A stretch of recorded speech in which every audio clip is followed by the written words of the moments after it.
Welcome, everyone. Welcome back to the Law of Attraction Radio Network, and welcome to the Visual Festation Show with Pete Adams. I am Pete Adams, and I am grateful to have you listening to the show today or watching the show today from wherever you may be in the world. I hope you're doing well. We have a great show today. This show is called What is Holding You Back? And what we're going to do is we're going to do a deep dive into limiting beliefs and how we all have them. So don't think that you don't have them. I have them. Sherie has them. And I'm going to introduce my guest in about 2 seconds. And we're going to be talking about limiting beliefs. We got them. And we're going to be sharing our experiences with you on today's show. So Sherie Hollis, welcome back to the Law of Attraction Radio Network. And, Thank you, Peter. My pleasure to be here. You're welcome. Just a little bit about Sherie. Sherie's a metaphysician, intuitive healer, life coach, a writer and author who is deeply concerned with the fears of humanity. She resides in New York.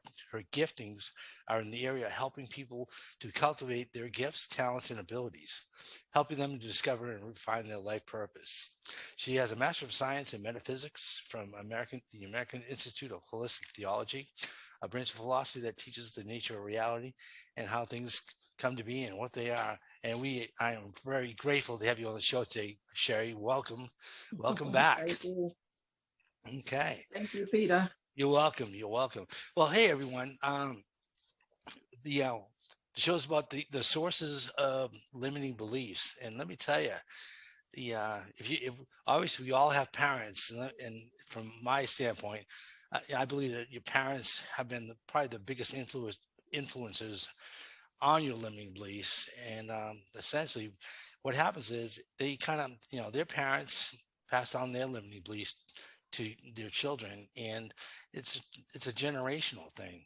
And until you kind of break that mold, you're just kind of, repeating the same, negative beliefs and falsehoods in your reality that, because your parents told you that and your grandparents believed it, somehow that's supposed to be true for you, which is definitely not empowering, that's for sure. From my experience, one of the biggest ones I got when I was growing up, I grew up in a single parent family, and there were 5 kids. And it was, the biggest thing was, money doesn't grow on trees. Whenever I was in like the checkout line going through the grocery store, I always wanted to have Reese's M&Ms. I'm just going not Reese's M&Ms, but Reese's peanut butter cups. They were like my favorite. And I was always like, Dad, can I get some, can you get these? No, money doesn't grow on trees. I'm like, what the heck does that mean? So it's just like money doesn't grow on trees. So I guess we don't have a money tree, so we can't get any freaking buttercups. What's up with this? And it was just crazy. And I should have learned my lesson, but not me. Every time I went to the store, I'm like, maybe it'll be different this time. No, money doesn't grow on trees. Put it back. And I'm like, goodness gracious, this went on for years. And I never gave up. I just kept asking. And like once out of about 1 million times, I don't know what it was, but I actually got the candy. And then I was just like, kind of confused. I'm like, I thought money didn't grow on trees. What the hell's going on now? So that's how it was when I was, I'll never forget it from my childhood. Sherie, do you have something similar to share at all? Oh my goodness. Mine is a little bit more like kind of sad in a sense. Okay. I had a situation. I was a young mom.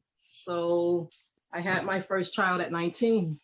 And my dad was very upset. My parents both were upset. And my dad said to me that I would never amount to anything, that my life was over. And it really impacted me, and I didn't really understand how much it did until later in life when I started making choices and decisions and having relationships. And I was like, wow. So it took me many years to figure out the limiting belief that I developed from that, because I actually made an agreement that he was right. If I didn't make that agreement, then my life would have been kind of different in certain respects. So it took me a while to clean that belief system up. Wow, that's powerful, Sherie. Yeah, definitely, yeah, you know, yeah. It and was sad. it's, oh yeah, and it seems like the bigger the challenge, the bigger the limiting belief that could accompany it would roll in too. So, wow, Yeah. yeah, that no, that's great, Sherry. Sherry, how did you change that belief, if you don't mind me asking? Mm. Well, I had to start paying attention. I had to ask myself a lot of life questions to try to figure it out, because I was like, why? And I only started to do that because I started to recognize my patterns. And I said, why am I attracting certain things into my life, certain people into my life? And so I had to do some digging. And I had to ask myself, where's this coming from? How come I'm attracting these types of people? You know? And the more I did some digging and did a lot of reading, a lot of research, I realized that it came from that belief that my dad said to me, and that it really concretized, and I really internalized it and made an agreement that he was right. But I Wow. didn't know that I made that agreement. It was on a subconscious level. So that's what made it hard.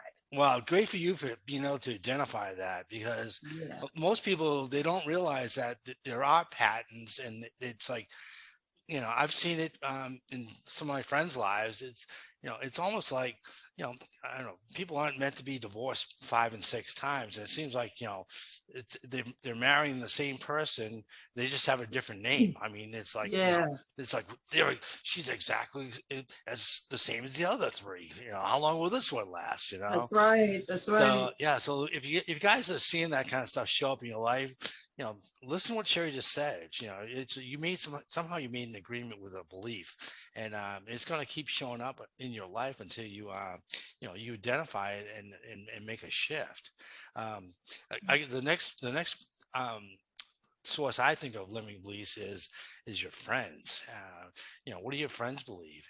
And one of the things I can really share from my own experience is, it's like your friends are, for the most part, they're happy with the status quo.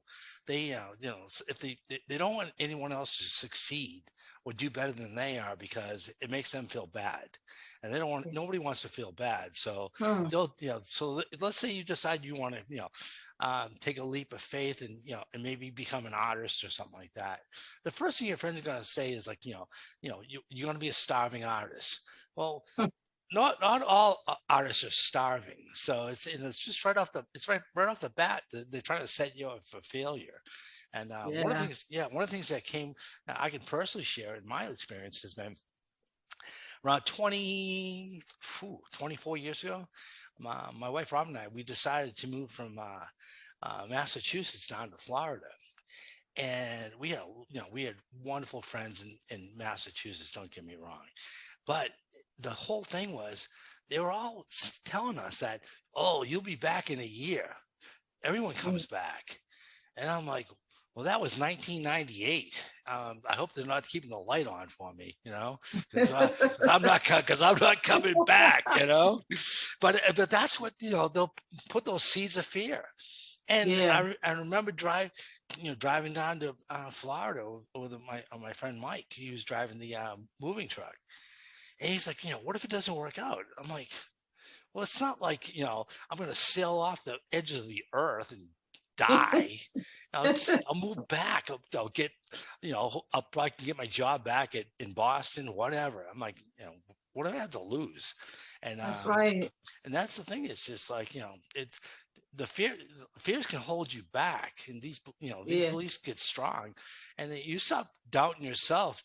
Chances are, you know, that self-doubt will lead to, you know, poor results, or Yeah. there'll be results, but just not the ones you want. um And sh- when you say, Peter, when you say also that it's a lot of projection on people's parts, they project their own fears onto you. oh, You absolutely, know?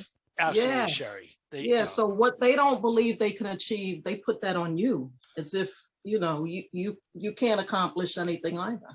oh yeah, no, that's well said. Yeah. The idea that, you know, they wouldn't have the gusto to make that move, So you shouldn't be either. You should have their, Exactly. yeah, you should assume their fears. I guess that fear, Exactly. yeah, fear assumption, it sounds like a new kind of transaction, but yeah, that's so true. So true. And that's a little bit tricky too, Peter, because a lot of times these are people who really love you. You know what I mean? Oh yeah. And Mhm. loving you doesn't mean that they don't have faults and that they don't have their own doubts and fears, you know? So it's like you have to really start to listen to yourself, listen to your own intuition.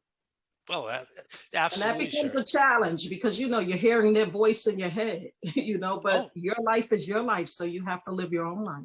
oh, exactly. And like what to just to add to that, Sherie, I thought you really hit the nail on the head, and that is that they love you, and it's just like they don't want to see you get hurt.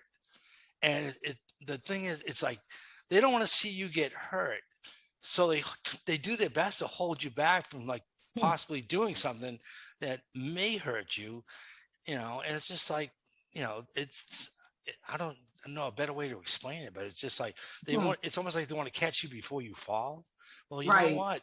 Sometimes you fall and you get up and it's better than you ever imagined. So That's sometimes, right. yeah, That's right. sometimes, sometimes falling is just part of the path. So don't be afraid And to, and then and then sometimes they love you and they might not even have your best interest at heart. Maybe there's a little envy there. Maybe there's a little jealousy.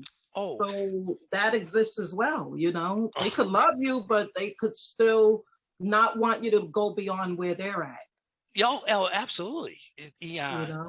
No, Sherie, you just made me realize something I totally had forgotten. I'm glad you said that because this is real personal.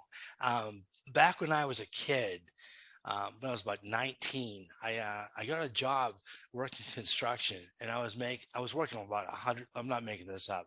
I was working about 120 hours a week. I was putting lines on the highway, Hmm. and I was making a boat for my age. I was making a boatload of money, and I was making more than my father was making.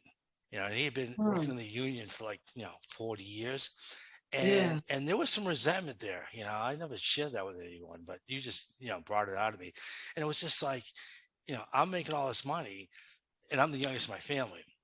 So my father decided I was living at home, and he decided I was going to pay room and board. I'm like, oh, that's cool, and but the room and board he wanted me to pay was like 50 times higher than my brother had paid, and hmm. I'm like, well, you make more. I'm like, well, how is that fair? So it was, Exactly. yeah, Exactly. so that was yeah, there was a little pushback there, but yeah, that's that's just an example of stuff like that. It's just like, your Mhm. parents want you to do really well, but sometimes they don't want you to do any better than they did, because That's it's like, right. like somehow you're making them look bad, which is not Right. true at all.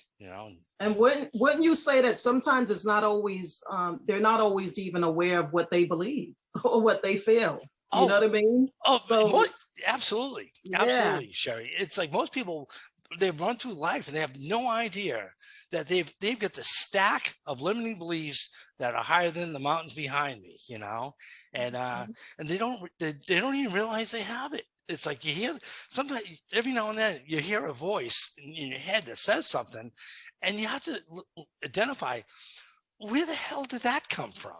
And that's it's like, right. it's not even, it's like this automatic thought that you have.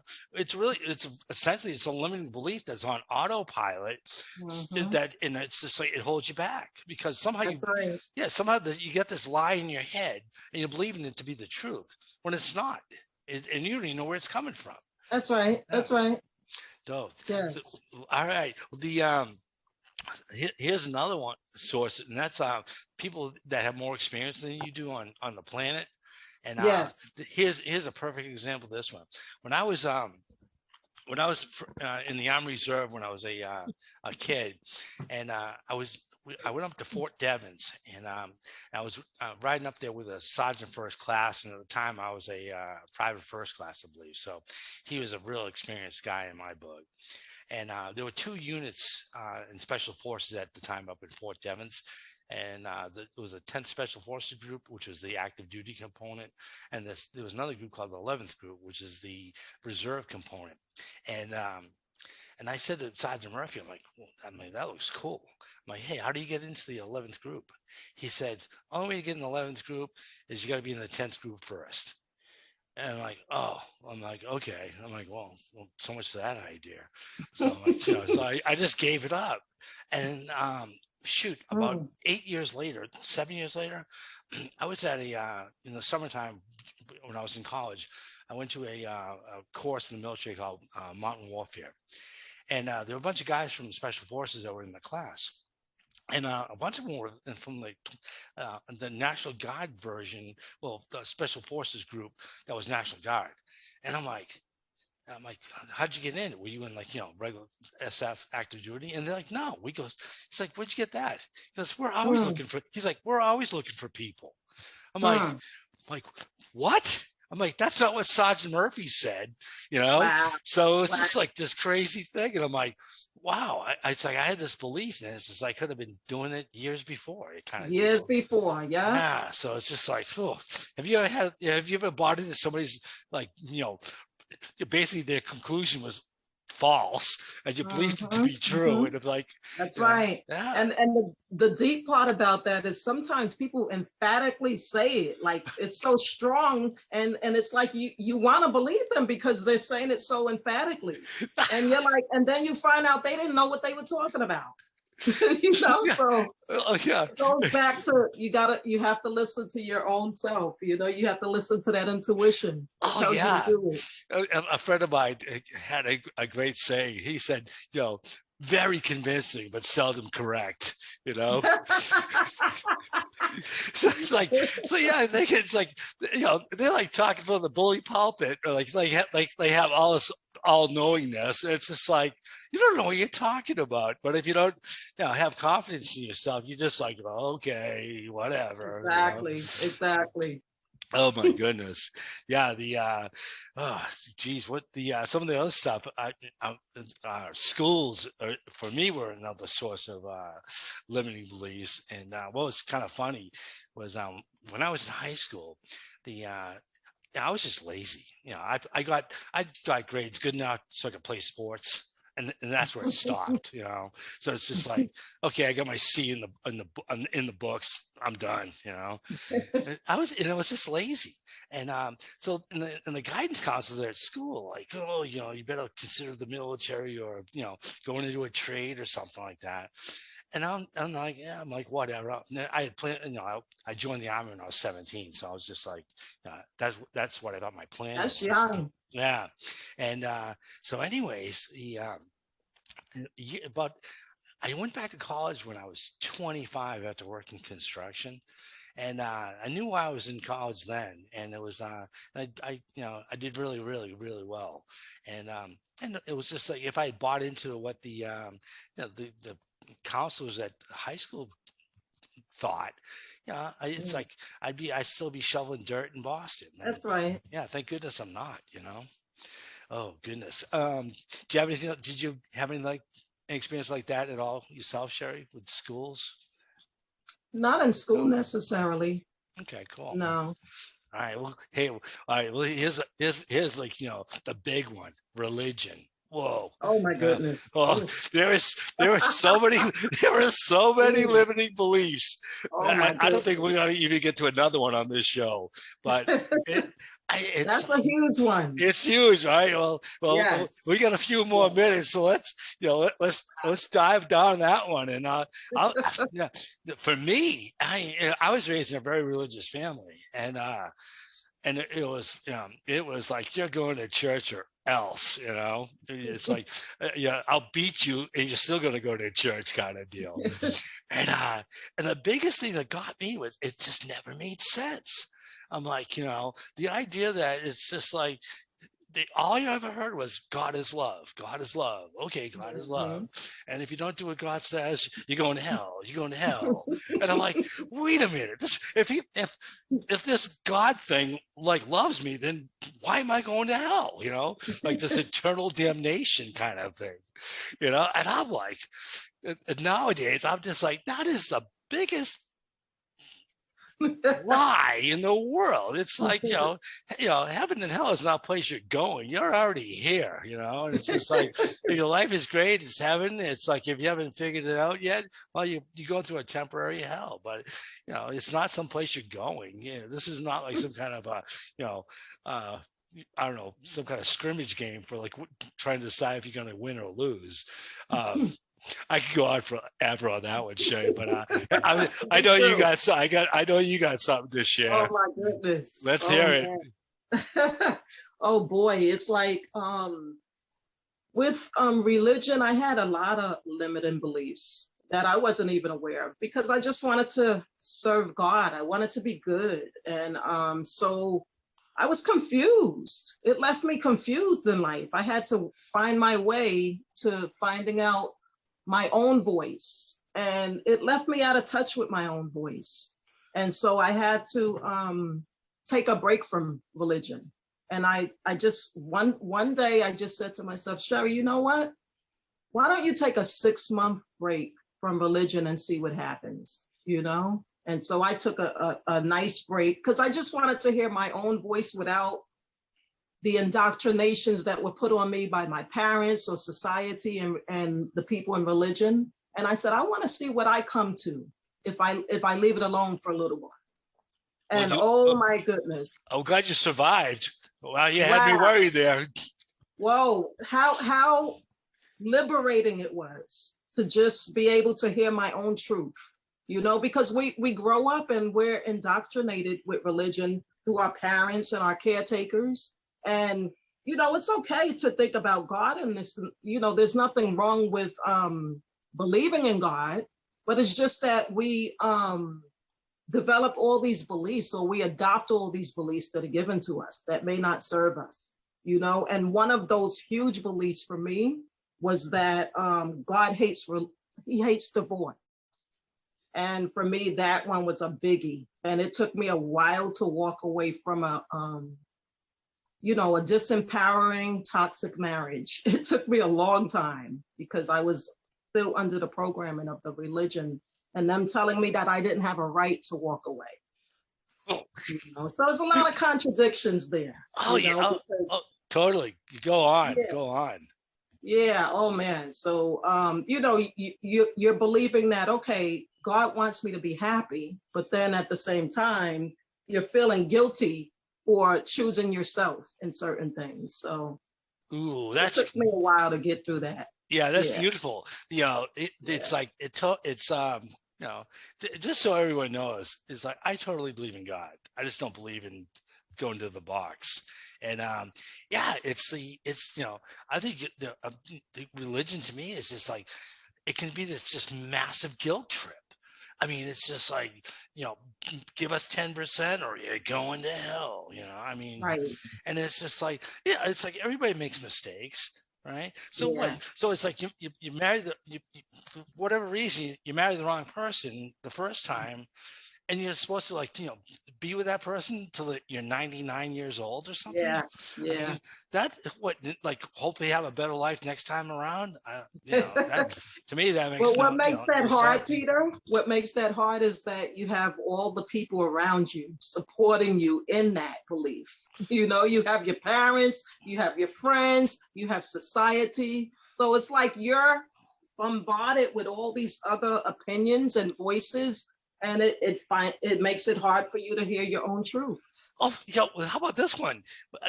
I'm sure when you became pregnant when you were a young teenager, it was just like, what are the neighbors going to say? Yeah. Well, who cares what the neighbors say? They should mind their own damn business, That's right. That's right. It's my life. Stay out of it, kind of deal. That's right. But it's and you're right. It's like everyone is like marching to the same drum of dogma. It's like everyone's like hitting you. It's like the guilt trip deal, and it's just like it's not their choice. That's right. You have 100%. You're 100% responsible for your own life, and don't let somebody else. No one else has the right to run you. That's, Yeah, let's just make that clear.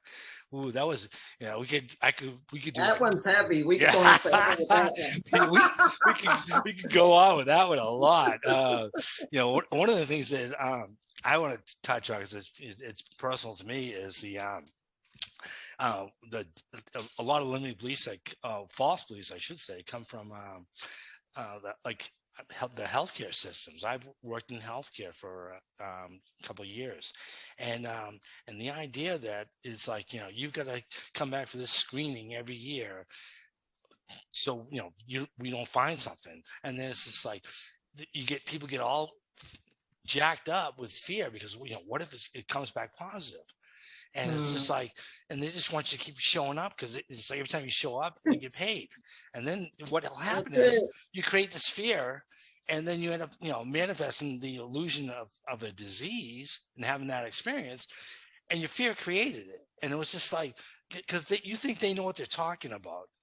No, Yeah, they like to think they know everything, and they have no exactly. idea, which is like, that, that to me was, every time I every time a commercial comes on for, like, you need this drug because every day of your life is not unicorns and rainbows, so you need a pill, and then Hmm. and then, like, 500 things that can go wrong with you if you're crazy enough to take this thing, right? Oh, Hmm. but Sherie, It's a money making business. oh yeah, it's money first, everything else second. Mhm. What would be another source that you can recall that might have been a source of limiting beliefs for you, Sherie?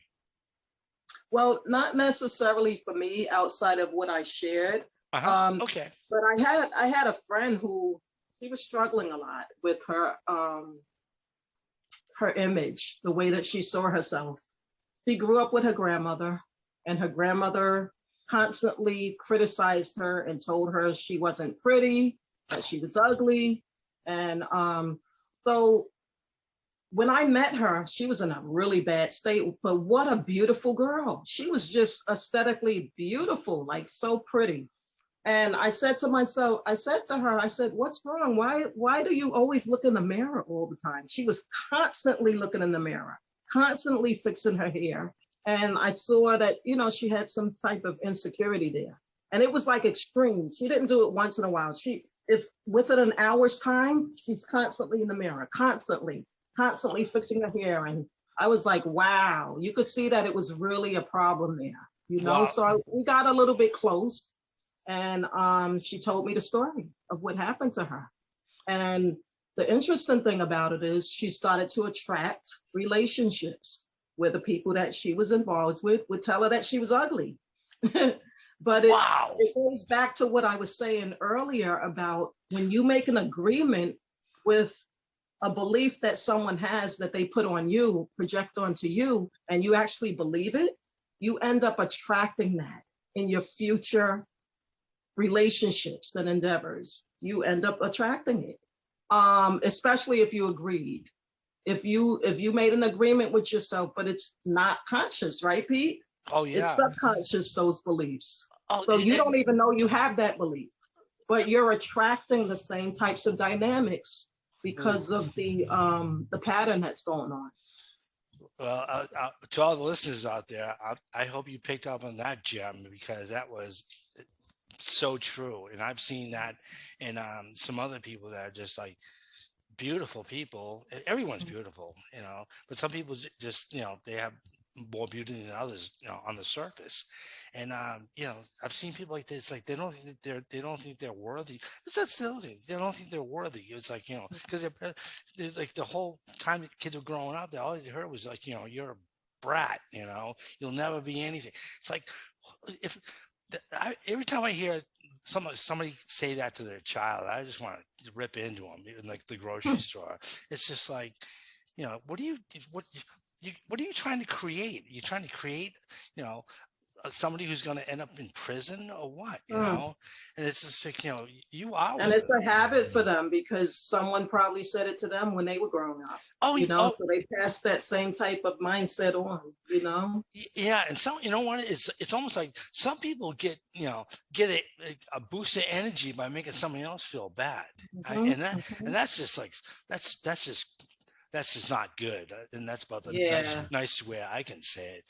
Oh, I can't believe we've been rolling here for, the show's already at the end. So Sherie, Already, we Peter? got, Oh my goodness, we're having so much fun. I know we just got going. But hey, we'll continue the conversation next week, and I'll have Sherie Yes, back on the show. Sherie, that's can you good. tell the listeners a little bit more about some of the services that you and the coaching things that you offer? Yes.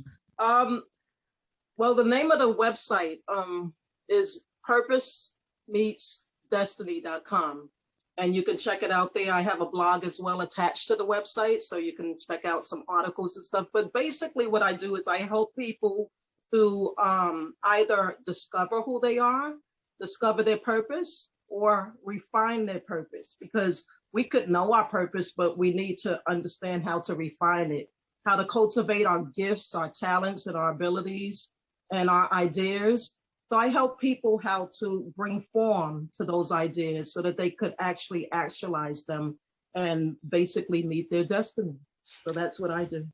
That's awesome. Yeah, and if you guys, if you want to, get on the fast track quick to you becoming, what you who you truly desire to be, let Sherie help you. I mean, she'll save you years of trying to think about it. She's got a gift. So definitely visit her website. And Sherie, thank you so much for being on the show today. And thank you, Thank you, everyone. Peter. You're welcome. And thank you to all the listeners. And I hope you enjoyed today's show. If you have any questions, or you want me to have any topics you'd like to have us discuss on the show, please visit peterdadams.com, and there's a message box there. Just drop me a line. And until next week, I hope you guys all have an amazing week. And remember, the life of your dreams is waiting on you. So take action and make it happen. Okay. Thanks, guys.